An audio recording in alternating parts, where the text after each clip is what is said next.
องแม่ลูกนี่มาส่งพระได้นี่ส่งพระปีใหม่แล้ว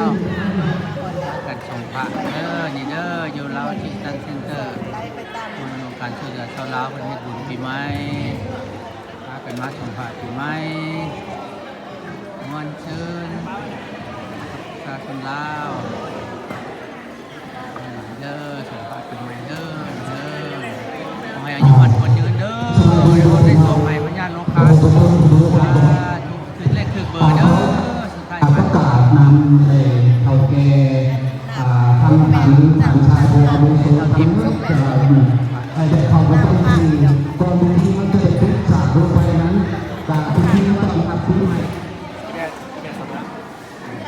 เท่าทิพกรในสมภาพ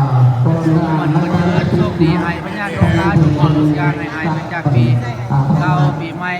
เท่าทิพเราอยู่ดีมีแฮงต้องใช้เราอยู่ดีมีแฮงเลยบรรดาเท่าแก่อาวุโสซึ่ง